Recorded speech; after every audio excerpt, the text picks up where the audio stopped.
Hi everyone, I hope you're all doing well and welcome back to another episode of OpenUp at the Workplace. My name is Gijs Coppens, I'm a psychologist and I'm the CEO at OpenUp. And today I'm joined by Melinda Brooks, CHRO of Polaroid. I'm very happy to have you here. Thanks, Gijs. It's great to be here. It's great to have you here. And we will discuss today a lot of themes around youth, around anxiety, and also about the future of work. Yeah. I looked at your profile, Melinda, and we already go some time back. Yes. You were one of our first customers when you were still working at Essex. Yes. You worked at Essex, TomTom, Hewitt Associates, and you started your career in banking. I did, yes. Pretty impressive resume.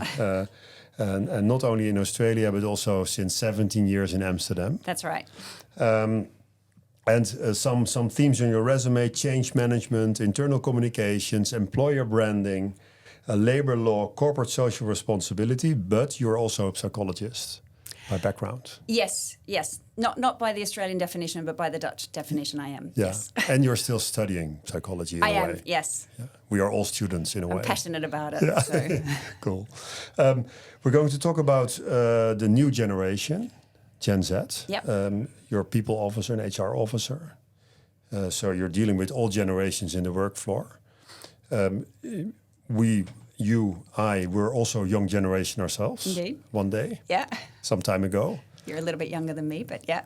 Okay, but I'm also now, a senior leader in the company. Yeah. But maybe we could start with some reflection on what you have seen in terms of changes. Sure. As a people officer, you're also an observer in a way. You need to see dynamics, what's going on in the workplace. Yeah. So can you reflect a bit on changes that you have seen taking place over the generations and what you now see with the young generations? Sure. I mean, maybe the first thing I would say is I think there are some constants as well. So I think people want to feel valued. I think they want to have a good relationship with their manager. And I think they want interesting work and to feel like they're developing. So I don't think those things have changed. But I do think there is a higher expectation to bring meaning into the work and have some kind of connection to purpose. So that companies are also doing good for the society that they operate in and that the people that are working there can feel proud because of that. So I think that purpose-driven piece is stronger than it was perhaps when I was going through, where it was more about how much money did they make and where were they in the sort of FTSE 200 ranking. I think that's a key change. I think the other thing I would say is around mental health. Younger people now have much more vocabulary around expressing themselves and are, I hope, being more encouraged to do so. Whereas my parents' generation, for example, it was all about, keep silent and keep it to yourself. And so I think that's bringing a different expectation to companies to have to think about also how they can support mental health in the workplace. Yeah, so I can fully echo, the purpose-driven generation. I do believe there's a lot of purpose in the work that we do. Yeah. In a lot of work that we do in society. So that's maybe also a matter of the right perspective on what is purpose. But I fully echo that. And also the fact that the new generation has learned to articulate themselves better. Yeah. In which also thoughts and feelings are maybe more easily expressed. It didn't make it easier, maybe, in the companies. How do you look at that? No, not always, because I think sometimes it can have a negative side where having the language around, anxiety, for example, is a word. You mentioned that. Sometimes I hear people say comments like, my anxiety is bad today. And I think by describing it that way, you're already amplifying what could just be perhaps nerves, having butterflies in your stomach, having a bit of a tough day because you have to do a presentation or you have to have a difficult conversation with someone. So I think we also need to be really careful that we don't make it more than what it is and also undermine the significance of people that have very difficult mental health issues. Yeah. And perhaps also to not run away from discomfort. I think part of being resilient is being able to find ways to move a little bit towards discomfort. Yeah. And then you become stronger and stronger to be able to deal with some of life's challenges. because, the world is up and down. We can see that at the moment in the political landscape. But companies are also, they have cycles of positive and negative results and easier and harder times. And people need to be prepared for that. Yeah, it's part of life. It goes up, it goes down. Yeah. Yeah. So I don't think we should pretend that it's not. No. What I sometimes feel is that there's this desire to shield people from what's going on. And I think that's dangerous. If companies start to do that, then they won't have a strong workforce. How do you do that? How do you educate people that is going up and going down is part of life, that sometimes feeling anxious is part of life? I think it's tough because I think it also has to do with your upbringing and what your background is and what you've had to deal with. What we do at Polaroid is we've had various different... Well, we've got OpenUp to start with. Yeah. So we have a very nice support framework in place so that people have a qualified stranger that they can talk to, which is terrific, I think. When I first arrived in the Netherlands, nobody really knew what an employee assistance provider was. And I was told that, the social system takes care of this sort of thing. And I think you really filled a gap in the market there. Also, equipping our people with some skills to build resilience. We've done workshops on different attachment styles so that you can understand how that might affect how you interact with people. Different communication styles. We do strengths building activities. We also have done some various different workshops and activities where we've deliberately given people the opportunity to feel uncomfortable. So whether it be physically uncomfortable doing climbing, we don't put anyone under pressure to do that. It's an optional. Yeah. It's an option. But we've also done a series of presentation skills workshops where we actually get people to stand up in front of their peers and have to debate a topic. And presentation skills is one of the things that people are most frightened of. And the way that people have come out of these sessions, the confidence that they've had when they've had to sort of put themselves on the line is just fantastic to see. So it's looking at ways that we can help show people that if you move towards the fear, you can actually push through and come out with something that feels way better than what that early discomfort felt like. I think it's a great example. And I think it's also kind of starting with a vision on life and also on resilience in companies and what a company would need to strive to be successful. Do you also share that vision on how to organize a company, what's needed to drive and to build resilience? Do you also share that story in the company around the vision? I don't know that we articulate it that beautifully. I wish I could say that we did. I think what we do try to do is equip managers to be able to ensure they understand the importance of being able to put themselves in the shoes of their people, because that's sometimes we've found that managers have no idea how their people are feeling. So it's not that they were intentionally being harsh or difficult or missing certain important cues for those employees. They just didn't notice. So trying to teach managers to have more awareness and be more observant. And then in our leadership team, I think it's really about having a leadership team that also shows vulnerability and also is open, which is also one of our values. When things don't go right, to say, hey, this is what happened, and perhaps we didn't do that in the best way, and now we need to move forward in a different way. So to really acknowledge when we go wrong and show that it's okay to do that. You have now been part of the management team of Polaroid for quite some years. Yeah. What are you most proud of if you look back in the previous years? Oh, that's a good question. Look, I think we've got just a beautiful culture. It's a relatively small company. It's got a startup vibe, but it's got a beautiful history that we all take very seriously. So we're, I think, all brought together by wanting to reincarnate this Polaroid brand and make it relevant for the 21st century. So that's super exciting. That has a purpose within it. And we've got such a mixture of people. We've got factory people. We make our film in Europe, so that's also something to be proud of.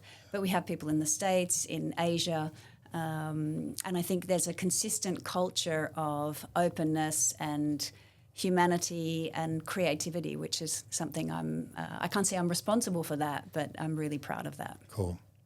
We are here today also to talk about the new generation, about young people, also about their challenges, their dilemmas. if you think about that new generation, and you started also by saying that a lot of things didn't change, which is of course true. Yeah. We are all human beings, and we are kind of wired the same as 20 or 30 years ago. I think one big difference is that this new generation grew up with technology all around them. Yeah. I was still, I'm not saying in the lucky position, but at least in the position that the first at least 12, 13 years of my life, I did not have that technology all around me. How do you think that change, is that changing people, that technology is all around them all the time? I think so. If I just look at my kids, I think the way that technology, particularly social media, can just suck time from people is really terrifying. We lose these moments of maybe getting bored or contemplating on what's happened previously, reflecting on things. And it's often in those moments that you make decisions about, actually, this is the direction that I want to take, and it's time for me to change course. And I think we're missing some of those moments of reflection and consideration. And the way that it eats up time, it really frightens me, I have to say. If you then talk about the future of work in the workplace, where technology is also all around us. And so we have Slack, we have Microsoft Teams, we have email, we now have, of course, ChatGPT to support. How do you look at the workplace? How could the workplace facilitate that balance? I mean, on the sort of AI side, so far I'm excited by how much it can help. So if I look at our HR information system, the company that we use is moving towards us being able to, literally talk to the database and say, can you run this analysis with this particular demographic? That's super exciting because it used to be that I could only have one person who was really good at Excel or really knew the system who was able to sort of pin in the coordinates and work out that kind of analysis. So I'm really excited by that. We also, we've named our ChatGPT Sally, so it's another member of our team. Very useful for things in HR like a first pass at a policy and some communications and that sort of thing. So I see that as really, really exciting. But I think nothing can get past those conversations that people need to have. If it's used to circumvent difficult conversations, I think that would be a mistake. And I do see an increasing fear of people to confront difficult conversations, and I think we need to be really careful to make sure that people are still able to connect on a human level. And why is a difficult conversation so important in the workplace? Why is that? I think because we're all people, and when people are in relationships, then there's ups and downs. I think if you don't have some kind of tension, then it could be that there's not enough energy there. So I think it's really normal that we're not always going to be on the same page, even if we have combined objectives, and that's okay. But we need a mechanism to be able to nut that out, to be able to put that on the table, without feeling that we'll put our jobs at risk or we'll be embarrassed or anything like that. I think that's really important. How did you learn? I mean, I agree with you very much. But if I look at my own learning journey, I think I was only 26, 27, maybe 28, when I started to learn how that works. Yeah. And I'm still learning every day how it works. But I fully agree that you also need some tension between people. And when people work together, there is a relationship. Yeah. You cannot deny that. And it's important. And it's important to get along. Because then you will build, bigger things. You will achieve more together. But you do need to learn this element of working together. How do you learn? I think so. I think if you can very deliberately try to put yourself in that person's shoes, that can help a lot. I think trying to quash any potential feelings of paranoia as soon as you hear that little voice that's saying, he's just a so-and-so, or they think this, and it's those really negative feelings are not actually going to be helpful for you to connect to that person. One phrase that I was once taught, which has actually been really helpful, is to simply ask, how can I help you to either do your job better, or what can I do to help you be more effective? Even if you're asking, I might ask my CEO that, I'll get a very different response when I ask that question in that way, and people feel very kind of privileged that you've thought about them in that way. So But to answer your question, I've learned it through lots of startups and difficult moments and some difficult bosses, and you just try not to repeat the outcomes that you've had when it doesn't go right. Yeah,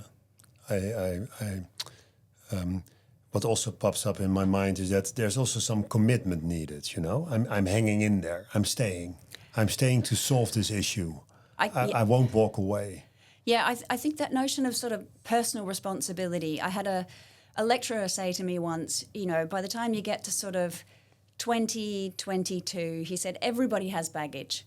But at a certain point, you've got to decide, are you going to take that baggage through with you for the rest of your life, or are you going to find a way to let it go? Now, you guys are psychologists, so I know that's not always easy, and sometimes people have really difficult issues that they need to work through. But to decide, you know, what kind of person do I want to be? How do I want to react to these situations? You've always got a choice, and you can choose to be a victim, or you can choose to have agency. And I think choosing to have agency is more courageous. It might be more difficult, but it's going to empower you and make you stronger in the end. Is this message resonating with the new generation that you're now bringing? I do see a concerning trend to go into the victim space. I think that's one of the downsides of removing some of the stigma of mental health is that it becomes a sort of potentially can become an excuse, and I think that's really dangerous because it doesn't help that individual themselves. But it's difficult for me to comment on that because you don't know what that person's story is. But I would just encourage people that if they feel themselves going into that space to maybe talk to somebody else, get another perspective, get out of their head as much as they can. There's nothing better, I don't think, than talking to people. And usually you find most people have had also problems or embarrassing situations. I agree. No, I think, you know, let's say in the old days, it was very normal to work 20 years or 30 years for an employer. So there was a lot of commitment. Yeah. I will stay. I will get a permanent contract and I will stay. That was kind of and you will bring me to my pension. And now there's, of course, a lot more job shifting, new jobs, new roles, new companies. And I think there's also a balance there. I think it's very healthy to have a new environment and to also change environments from time to time. But I think it can also be very healthy to work through a difficult phase. So that's kind of how I look at my development, is that, you know, just staying and solve it has a lot of value as well. And that also means time commitment and spending some time together. Enough time to go through these phases of ups and downs, if you know what I mean. I think it's really similar to a personal relationship. Not in the sense that you need to be loyal to a company that's a money-making machine in the same way, but more, I think as you go through different jobs, you get to know what kind of culture you look for in a company, where you fit in, and if you find, and you work out what your sort of priorities are, just like you do potentially when you're choosing a partner. And if you come across some of those really core qualities that are important to you, I think it's absolutely worth sticking out. Yeah. I think also, though, it's really important to know if some of your values are really being compromised, or if you've done everything that you can do to try to affect change and still nothing works, then you need to get out of there. Because every now and then, not very often, but every now and then, it's just a dead-end path. And if staying means that you're going to potentially have burnout or something like that, and I'm not suggesting you shouldn't address issues and put them up in the hierarchy, but sometimes the organisation just might not be for you, and that's okay. I agree. That's also okay. You know, that's not failing. Yeah. Then it's like, you know, then it's just not your environment and you move on to I an think it's environment. actually courageous I agree. to do that. I agree. And we are talking about the young generation. We're talking about anxiety. What do we need to talk about when it comes down to anxiety? Well, I heard this interesting quote the other day that anxiety was fear of what's about to happen, and depression is sort of fear of the past or reflection of the past. And what that's made me think is that there is opportunity with anxiety to do something about it. I'm not a qualified counsellor like you are, so I don't have all the tools in my kit bag. But I think if you're worrying about the future, do some fact checking. Find out whether what you're worrying about has any validity or not. You know, talk to people or identify what is it that I can actually control at the moment, what can I influence. Stop focusing on that stuff that you can't control, because it's not helpful to you. It's a complete waste of time. So I think that's what I would say is, in a way, exciting about anxiety. I do think people can have the power to try to move through it with some help. And for me, also, anxiety shows you care. You know, That's it. You care, and you feel anxious, and you want to solve something, or you're afraid of something, but you are committed, and you are caring for the outcome, and so we should help someone. That's a really good point. I can't recall the name of the movie. You will remember which one it is, with the cartoon characters and the emotions. Oh yes, I know exactly which one you mean. And one That's of the great. characters is anxiety, and I think that is articulated so beautifully to show, indeed, that every emotion has some kind of benefit that might make you stop and think, am I worried about this because it's really important to me? So what can I do about it? Yeah. No, in that sense, it's really great when people are emotional. Yeah. You know? Yeah. They care. Yeah. Let's talk about it. And I mean, and that's a good thing to recognize as well. Yeah. Some companies are better at, I work for a creative company, so emotion is a little bit par for the course. Yeah. When I worked in mining and gas for a while as a consultant, that was less of something that people could easily express. But that was comfortable for many people because they were engineers and they didn't always love expressing their emotions. So, I think different companies do that differently as well. Sure. I think the movie is called Inside Out. That's it. Yeah. Highly recommended. It is. I Also actually, for grown-ups. I forced my 3 sons to go. I forced them to go. Yeah, I was like, this is really important. It is. Yeah, I think it's a good one. It is. We talk a lot about the future of work. Also, of course, in HR, that's a very important topic. But for me, it's kind of always also a very good insight that in essence, a lot of things didn't really change. You know, we are searching for a meaningful conversation. We are searching for a meaningful life. Yeah. We want to feel heard. We want to feel understood. We want to have a relationship. We want excitement, but also stability. Yeah. So a lot of these very core human dimensions did not really change. No, I think you're right. And I think if you can recognize that most people, even somebody that you're really finding it difficult to connect with, have those same needs, and if you can find that common ground, or if you can see that in that person, often the barriers really, really come down. You can see the person as a person, not just someone who's in your way. No. But it does come down to people's skills. Yes, yeah. It does come down to people's skills. You need to develop yourself. We'll still be in a job. You will. I don't think ChatGPT will replace. No, I think I think it can help with frameworks and that sort of thing. But there's so much to do with delivery and authenticity and whether people feel that you're sincere. Yeah. I think that has a lot to do with it. Yeah, and there's also still an aspect of, let's say, being in the room together, being offline. Yeah. There's some energy around it that is difficult to replace by technology. I think so. Yeah, I really think so. I know because we have people in lots of different countries, and as soon as I've gone to visit a country and we've had that face-to-face interaction, when I come back to the headquarters, it's just a completely different communication from then on. And you need to just touch that up every now and then as well. People really appreciate it. And you see people in a different way. Companies are going through journeys all the time. So we need to adapt, we need to change, we need to improve. There's a lot of challenges coming our way as company leaders. What would you want to say to your colleagues? Is there a message for them?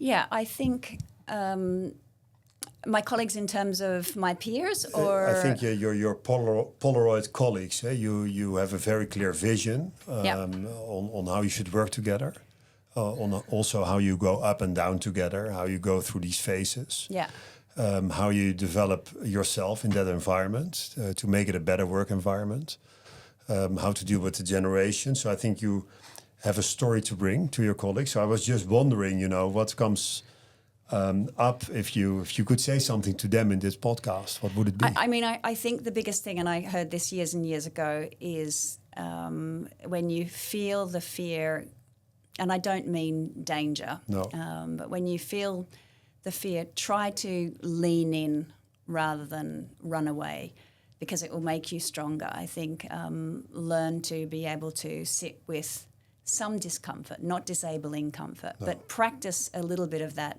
every day, and you will really build some resilience, I think. Very cool. I think that's a valuable advice for a lot of listeners, by the way. Okay, good. Also for me. Yeah. It's not easy, right? It's not easy, that's for sure. I wanted to ask you for a call to action, but this is already a call to action, basically. Lean in. Yeah, I think so. Lean in and... if there's real danger, you need to shift yourself out of a situation, and you can do that. You don't have to stay. No. But if you can give things a try to see if they can be resolved, try to understand what that other person's intentions are, and if their intentions are overall good, then you can usually work together and get things resolved. Yeah, which is often the case, that intentions are good. Yeah, I think so. More often than not. Yeah. But you sometimes need to dig a little bit to get underneath that, because people have these barriers that they put out to the world, and that's not often what's really going on underneath. What really resonates with me, Melinda, is that you advise us to lean in, yes, to hang in there, also when it's difficult. Yeah. And to also search for that difficult moments, to kind of learn how to solve it and grow. Yeah. Grow as an individual, grow as a professional, as a leader. Have you seen in your role as Chief HR Officer instances when people did not choose to do that, and when it went the other way, when it did not evolve towards a learning experience, but maybe something completely different?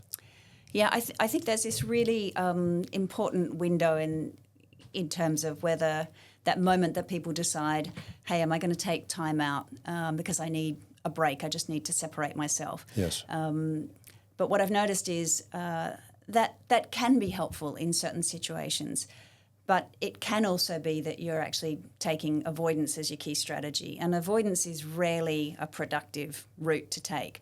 And from what I've seen, if we don't get people back sort of within 2 weeks, if they take time out for sick leave, then it becomes really, really hard for them to come back again.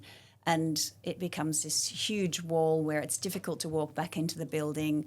If they don't have access to services like OpenUp, then they can really start to spiral. And what started as somebody feeling a bit nervous, maybe about a confrontation or something that was a little bit uncomfortable at work, it becomes much bigger. And then it becomes a really big issue that does become a mental health issue rather than something that perhaps could have been addressed early on. So I think we need to be really, really careful not to too quickly take that break, not just because I'm an HR person working for a company, but I just don't think it's always healthy. Understood. And are you sharing this also because you believe that is maybe too often the case? I've had 1 or 2 cases where I've thought that somebody could potentially go either way, recover or sort of go into a deep hole. And when I'm thinking of 2 particular instances, and one I said to that person, I really want you to try to come back after 2 weeks and stay in touch with me. And they did come back, and I think they've just been so much better for it. And we had open conversations about some of the challenges that they were facing. And we had another one that just sort of disappeared, and that person's really had an incredibly difficult time.